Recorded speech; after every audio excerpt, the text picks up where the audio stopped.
एक समय की बात है। समुद्र के किनारे एक गरीब मछुआरा रहता था। हर सुबह वह अपनी छोटी सी नाव लेकर समुद्र में जाता और जो भी मछलियां मिलती उसी में संतोष कर लेता। उसका दिल बहुत नेक था, भले ही उसका घर छोटा और जीवन सादा था। उसकी पत्नी बहुत सुंदर थी। उसके बाल समुद्र की लहरों जैसे चमकते थे और आंखें तेज थीं।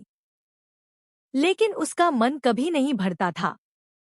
वह जितना पाती उससे ज्यादा चाहती। एक दिन मछुआरे के जाल में एक अनोखी मछली फंसी। वह सोने की तरह चमक रही थी और इंसानों की तरह बोल सकती थी।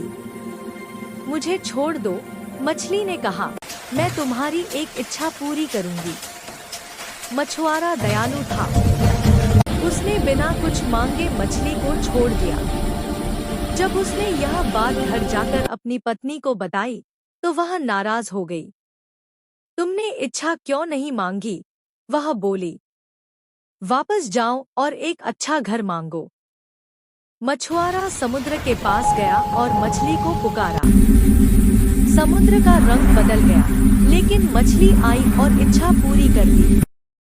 उनकी झोपड़ी एक पक्के घर में बदल गई।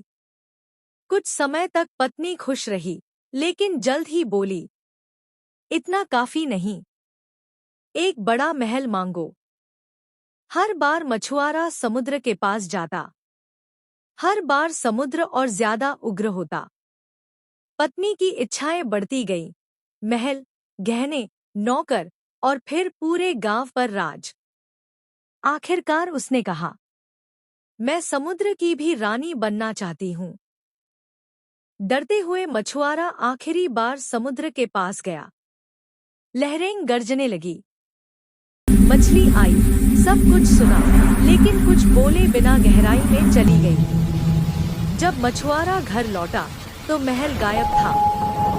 गहने नहीं थे। वहां सिर्फ वही पुरानी झोपड़ी थी।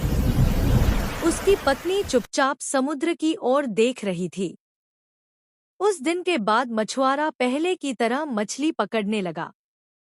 उसकी पत्नी सुंदर तो रही, लेकिन उसने यह सीख लिया कि लालच इंसान से सब कुछ छीन सकता है और संतोष ही सच्चा धन है।